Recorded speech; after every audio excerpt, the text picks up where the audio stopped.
Bonjour à toutes et à tous, ça fait 6 fois que je recommence cette vidéo, je n'arrive pas à clarifier ma théorie, je vais essayer de le faire tant bien que mal et de vous faire comprendre un maximum mon point de vue parce que c'est trop compliqué, le DCEU on le sait, c'est le gros bordel, Snyder, pas Snyder, quelle timeline, le film Flash qui va revenir reboot certains aspects de l'univers, on ne sait plus où partir, et quand bien même j'adore l'univers d'ici, et évidemment j'aime bien proposer mes théories, vous le savez. Alors d'où est-ce que l'on part? On part tout simplement de cette photo de tournage que je vous ai partagée hier sur Twitter, donc une photo qui est plus un accessoire de tournage, vu qu'il est question d'une une de journal donc du Gotham Globe, qui s'est donc envolé sur le tournage donc du film Bad Girl prévu sur HBO Max en 2022 et qui a donc été récupéré par un passant directement sur les lieux.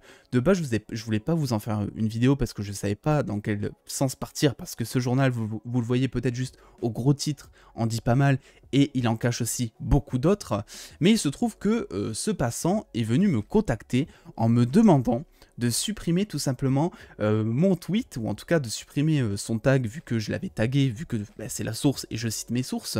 Donc j'ai supprimé immédiatement mon tweet aussi, parce qu'en fait, il m'a dit que Warner l'avait suspendu à cause du partage de cette image, si vous voulez.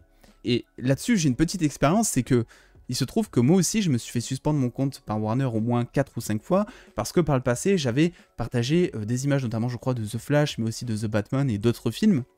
Et Warner, quand c'est quelque chose qui les dérange vraiment, ils sanctionnent, ils suspendent les comptes pour éviter que ça se répande un petit peu plus tard. Bizarrement, par exemple, à côté, d'autres projets comme la série The Flash ou même Bad Girl pour des trucs beaucoup plus, on va dire, concrets comme le costume qui avait fuité, ils n'ont banni personne. The Flash, qui est une série produite par la CW, mais qui fait partie du groupe Warner Media, là, ça les dérange pas non plus. Donc, il y a des choses comme ça, si vous voulez, c'est pour ça que je pense que ce journal, cette une, est beaucoup plus intéressant qu'un stamp easter egg, parce qu'on pourrait partir aussi juste, il y a marqué Lex Luthor, on pourrait dire c'est juste un easter egg, comme il y en a beaucoup dans les films. Je pense que ce journal nous donne un aperçu de la timeline où se situera notamment le film Bad Girl. Il y a marqué Lex Luthor emprisonné dans la prison de Belle Rive, ce qui est assez étonnant dans un premier temps, ou pas, vu que Lex Luthor était tout simplement emprisonné dans la logique du DCEU, tout simplement dans une prison, donc là-dessus il n'y a pas de souci, sauf que, tout simplement, il y a un problème, c'est que Lex Luthor, dans la continuité du DCEU tel qu'on le connaît, et donc à tout ce qui est canon au reste des projets, avait réussi à s'échapper de prison. Il était notamment question de recruter Deathstroke, mais aussi pour les films Justice League 2 et 3, de recruter d'autres méchants de l'univers DC, afin de monter une équipe et tuer l'entièreté de la Justice League, ou en tout cas selon les croquis de Snyder que je vous avais partagé, et de ses plans qu'il avait prévus tout simplement pour les films Justice League 2 et 3. Autre truc sympa, c'est que donc sur cette une de journal, il y a marqué qu'il est emprisonné dans la prison de Belle Rive, et c'est étonnant vu que la prison de Belle Rive, dans tout simplement la continuité encore là, tout simplement du DCEU, c'est tout simplement la même prison que Suicide Squad. C'est là où Amanda Waller recrute l'entièreté de son équipe, et aux dernières nouvelles, on ne sait pas du tout où était enfermé Lex Luthor, mais ça n'importe pas, vu que normalement, comme je vous ai dit, il était censé s'échapper. Et déjà, il y a un problème de continuité, c'est que si, à l'heure actuelle, si vous voulez, Lex Luthor, il est dans la nature, il n'est pas en prison. Alors pourquoi nous dire que dans ce truc-là, Lex Luthor serait enfermé dans la prison de Belle Rive? Peut-être qu'il se serait fait enfermer entre-temps, ou j'en sais rien, mais il y a beaucoup plus de choses que ça qui clochent, si vous voulez.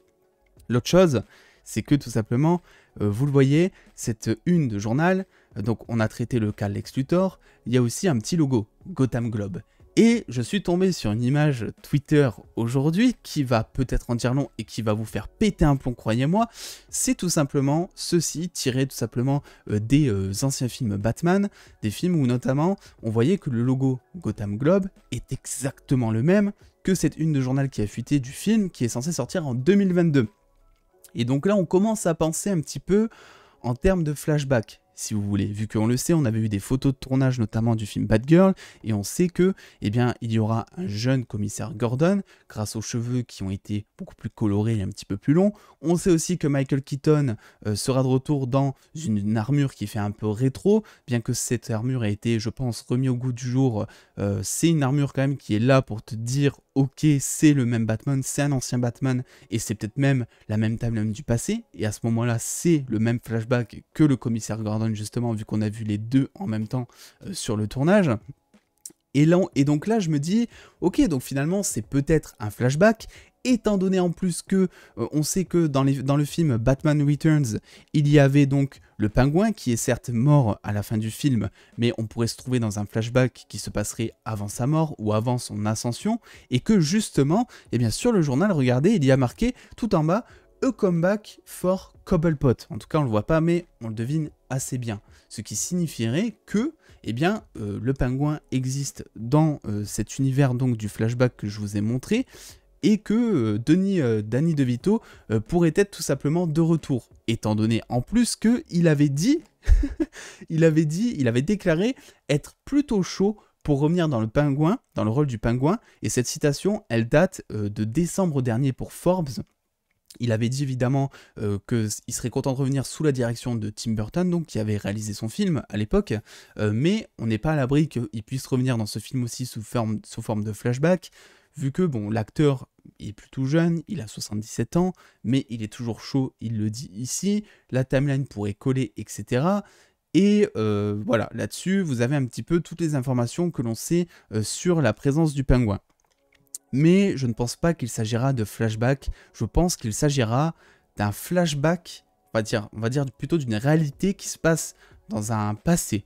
Je ne sais pas comment vous expliquer.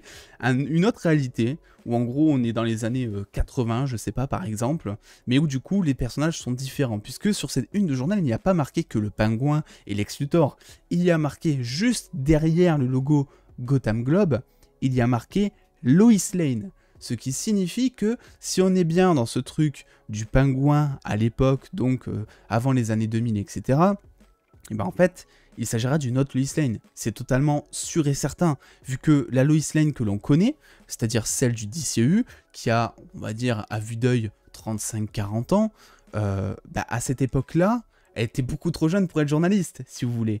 Et là, clairement, elle travaille pour le Gotham Globe. Donc, je pense qu'effectivement, il s'agira d'une autre Lois Lane, et donc potentiellement d'un autre Lex Luthor, et donc potentiellement d'un autre pingouin, ou peut-être faire revenir le pingouin de la même manière qu'ils avaient fait avec Alfred Molina, Dr Octopus dans No Way Home. Mais en plus de ça, regardez, il y a marqué Lex Luthor et pas Lex Luthor, ce qui pourrait signifier qu'il s'agit d'une version alternative, d'un variant, on va dire, vu que Lex Luthor ne s'écrit pas comme ça, et que, bon, à la rigueur, on peut dire oui, c'est une faute de frappe, mais ça m'étonnerait. On est sur une production à plusieurs millions de dollars.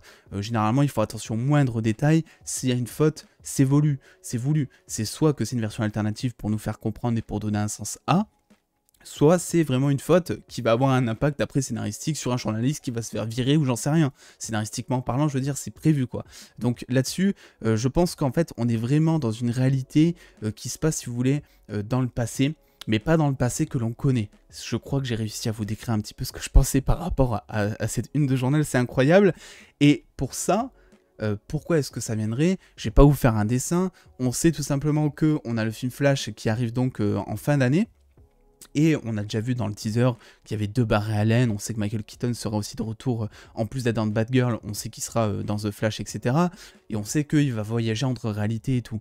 Donc il n'est pas impossible que finalement Batgirl, ce soit finalement un personnage qui se passe durant de vieilles années, on va dire, je vais dire ça comme ça, d'autant plus qu'on avait eu, on va dire, certaines photos de tournage qui montraient le Batman de Michael Keaton, et que le film Batgirl, du coup, se divise en 2 parties, on va dire, une partie qui se passe plus dans les flashbacks, et une autre partie qui se passe dans le présent de Batgirl, et après, je vous fais pas un dessin, on ne sait toujours pas comment lier tout ça au Flash, mais je voulais quand même interpréter tout simplement cette une de journal qui me paraissait intéressante. Easter egg, pas Easter egg, est-ce que le pingouin de Danny DeVito serait potentiellement de retour? Est-ce qu'aussi il s'agirait de la même Lois Lane? Logiquement non. Lex Luthor aussi toujours enfermé dans une prison, alors que on a eu la confirmation officielle de par les anciens films du DCU que Lex Luthor s'était échappé et avait même prévu de faire des choses contre la Justice League. Donc il y a plein de faux raccords, si vous voulez, qui pour l'instant sont vus comme des faux raccords parce qu'on n'y comprend rien. Mais tout ça va se lier, je l'espère vraiment, grâce au film Flash, ça devient vraiment fatigant. Vous le voyez, j'ai vraiment tourné 6 fois la même vidéo pour essayer de théoriser de manière la plus claire possible concernant cette théorie, mais ça commence à être énervant, ça commence à être fatigant, et c'est pour ça aussi je pense que beaucoup d'entre vous attendent peut-être le film Flash, c'est pour enfin savoir ce qui va en être. Snyder, pas Snyder, quelle timeline, qu'est-ce qui se passe? Bref, nous sommes fatigués, Warner, s'il vous plaît, donnez-nous des réponses. Bref, écoutez, j'ai vraiment essayé d'être le plus clair possible avec ces théories, j'espère que je ne serai pas parti dans tous les sens. C'est assez compliqué, mais voilà, je voulais vous partager cette petite information que je trouvais plutôt sympathique, et aussi, il faut dire un truc, c'est toujours plaisant d'embêter Warner quelque part qui supprime des comptes pour éviter qu'on en parle. Et ben là, j'en parle, Warner.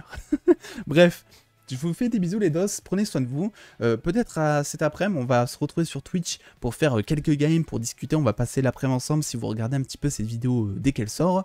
Et puis voilà, sinon, je vous fais des bisous et je vous dis à très vite pour une nouvelle vidéo. Qui sait, il y aura peut-être des grosses breaking news. Bref, des bisous les dos.